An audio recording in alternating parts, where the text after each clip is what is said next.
Los deshabitados, de Marcelo Quiroga Santa Cruz.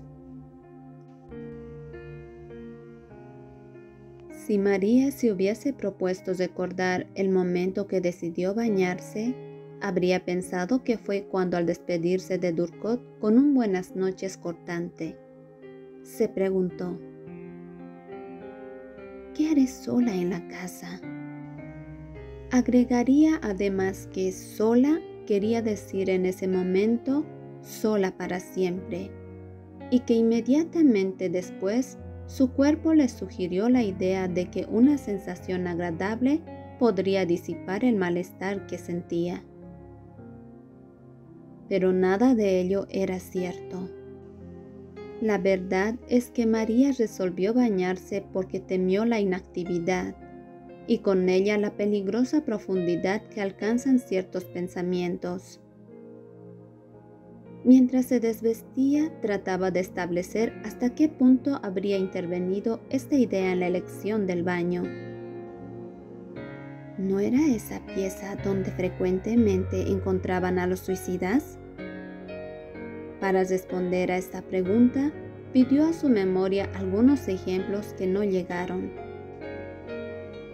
Con el vapor acumulado, la pieza de baño perdió el carácter distintivo que le daban los objetos metálicos y la brillante superficie de los azulejos. María se desnudaba sin prisa, prolongando el placer de descubrir su piel al contacto de esa nube de vapor que la envolvía y tocaba con dedos húmedos e impalpables. Giró tratando de identificar algún objeto. Todos se habían disuelto en esa nubosidad que la circundaba, como una zona muerta, donde la ilusión de estar suspendida en el espacio o inmovilizada en el vuelo se mezclaba a una especie de pérdida de conciencia de su propia corporeidad, hasta el punto de figurarse ser nada más que una condensación de gas apenas menos ligera que él. No podía imaginar nada mejor para preservarse del contacto de las cosas familiares y de las ideas que en esos encuentros generaban, que esa mezcla de grises lechosos desplazándose lentamente como una substancia viscosa que se extendía o se contraía, adelgazándose o espesándose sin orden o con un orden fantástico, y que penetraban por su nariz llevando un poco del picante olor a gas y también a metal oxidado. Si me ocurriera algo en este momento, nadie sabría nada. Mañana, quizás después. Una se relaciona tan mal con sus vecinos que tendría que pasar una semana para que adviertan. Hundió los pies en el agua y se quedó de pie, sintiendo que la piel enrojecía y marcaba un límite preciso al contacto del agua caliente. ¿Y él se enteraría por sí mismo o tendrían que buscarlo? Con lo que pasó esta noche, no me sorprendería que se entere como cualquiera por el titular de un diario. María imaginó a Durkot comprando un diario de la tarde y leyéndolo allí mismo, parado al borde de la acera, porque el hombre que lo voceaba había agregado a la noticia del suicidio el detalle de que se trataba de una enfermera. Interrumpió el curso de sus ocurrencias para cesar la llave del agua. Aprovechó este movimiento para dejar a su imaginación en completa libertad. Mientras su mano hacía girar la llave del grifo, fingió una absoluta irresponsabilidad respecto de sus pensamientos, pero como la acción de cerrar la llave duraba poco, las ideas que ella dejaba en libertad se agolpaban y congestionaban un esfuerzo por pasar todas antes que ella asumiera su control. Primero era Durkot, mirando espantado una fotografía de ella muerta. medio sumergida en el agua de esa misma bañera. El periódico caía a sus pies y él corría entre la gente abriéndose paso con las manos. Los transeúntes lo seguían con una mirada de asombro y curiosidad. Entraba en el baño, pero apenas la veía por entre las piernas de los policías y periodistas que rodeaban su cadáver. Salía sollozando y se arrojaba en un sillón de la habitación contigua. Los policías se daban vuelta y luego intercambiaban una mirada que parecía decir: «Eso explica todo». Uno de ellos, más viejo que los demás, la observaba satisfecho de exhibir una mirada fría, completamente profesional. Otros, más nuevos en ese oficio, disimulaban mal las sensaciones que la contemplación de ese cuerpo desnudo suscitaba y que subían a los ojos en forma de oleadas que reclamaban más detenimiento en la observación, mayor detalle para la delectación que comenzaban a producir. Había uno, probablemente el más nuevo de todos, que desconfiaba de sus reacciones y prefería aparentar una total ausencia de interés. Se paseaba por la habitación hurgando entre los frascos de loción y las ropas, como si buscara el detalle verdaderamente revelador, donde nadie suponía que podría encontrarse. Había también un periodista de anteojos gruesos en el que se reconocía una cierta curiosidad viciosa. Sus ojos recorrían el cuerpo de María, reflejando la doble tarea a que estaban entregados: enviar apresurados mensajes de placer con los que su imaginación iba construyendo una escena erótica, y disimular el efecto deformante que esa visión debía tener sobre su rostro. Por encima del rumor formado por las conjeturas y observaciones de los policías, se escuchaba el sollozo de Durkot, interrumpido por juramentos y reproches cada vez más severos.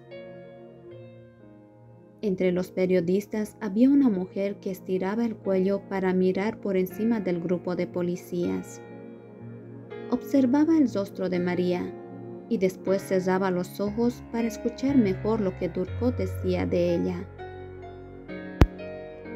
No hacía gestos muy definidos, pero miraba a María con una cierta admiración que disimulaba con ayuda de nerviosas contracciones de sus labios, que eran como la expresión mímica de una larga frase de conmiseración. En este punto, cuando saboreaba a hurtadillas el espectáculo que ofrecía Durkot al dar testimonio de su amor en forma tan conmovedora, María se sumergió por completo, y como volviendo de un semisueño al que había sido arrastrada sin su consentimiento, se confesó avergonzada que el placer con que acariciaba estas imágenes la humillaba más que la actitud de Durkot en el parque. Mientras sus manos frotaban la piel, avivando el placer que el agua caliente le producía, buscaba una posición cómoda para descansar la cabeza. Cerró los ojos y antes de silenciar el incesante parloteo que bullía dentro de ella, una idea resumida en la frase: «No puede ser, no puede ser», la obligó a mover la cabeza como un péndulo que copiaba el ritmo de su pensamiento. Por fin los músculos del cuello se aflojaron y su cuerpo se hundió del todo en el agua. No es él. Por sí solo no habría encontrado la ocasión, o lo hubiera hecho tan torpemente que no habría caído en cuenta. Fui yo, no cabe duda. Lo peor es que elegí un mal momento. Pero, ¿en qué momento debía ser? No, no es la ocasión, es el lugar. Aquí es diferente. Pero no es eso lo que yo buscaba. Él se dio cuenta inmediatamente. estiró la mano por encima de su cabeza, tanteando con los dedos hasta encontrar la esponja. Luego la deslizó hasta sentirla bajo su nuca, como una almohada. He debido parecerles repugnante. Ya noté un poco de eso hace tiempo. Si al menos tuviera la certeza de que sufriría un poco, pero no. Me parece que solo espera la ocasión de irse y se va. Siento que abren una trampa bajo mis pies y que empiezo a caer irremediablemente. Tanta fuerza, tanta seguridad. Era él que la sostenía. Qué sostén tan frágil, tan miserable me habría parecido antes. Ahora no. Nada me protegería tanto como ese mezquino sentimiento que esta noche quise mendigar. Aunque tenía los párpados cerrados, sus ojos conservaban una actitud vigilante. Hubiera querido dominar su pensamiento, someterlo a un trabajo metódico que le sirviera entonces cuando estaba acosada por la idea de muerte y soledad, cuando era víctima de ablandamientos y caídas que le llevaban vertiginosamente hacia el llanto, que contuviera esa ola cálida de contornos blandos que se abría a paso dentro de ella ahogando toda reflexión. En el último instante, cuando todo su cuerpo temblaba, sacudido por un llanto imposible de contener, y al que solo la dureza de su rostro, acostumbrado al control de sus emociones, impedía llegar a sus ojos, pensó si podría soportar el espectáculo de ella llorando, sin admitir al mismo tiempo una derrota irremediable. No pudo más. Se mordió los labios y comprimió fuertemente los párpados que no lograron detener las primeras lágrimas. Las sintió bajar por sus mejillas en 2 hilos calientes que se deslizaban hasta llegar al agua. Un llanto tranquilo. La actitud mental con que lo acompañaba era más bien la curiosidad. La falta de costumbre hacía que no se sirviera de él para emocionarse a sí misma. Sentía correr las lágrimas con el mismo placer de una micción largamente contenida. Las regulaba a voluntad.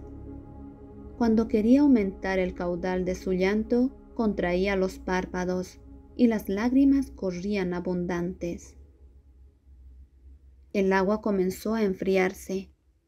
María sacó las manos a la superficie y desvió el curso de sus lágrimas. Acarició sus pómulos, después las sienes y por último alisó su cabello. Notó que sus manos habían perdido sensibilidad. Se miró los dedos. El agua los había remojado tanto que la piel se contraía formando una confusa rugosidad violácea. Con una rapidez que no le dio tiempo a ninguna defensa, la visión de sus manos la llevó a pensar en la vejez. Pero en la vejez no como un tema impersonal, sino como algo que la incluía rápidamente. Pensó que de no haber llorado, ese sería el momento de entregarse a la desesperación, pero se sentía seca. Sus pensamientos llegaban desnudos, vacíos de toda emoción.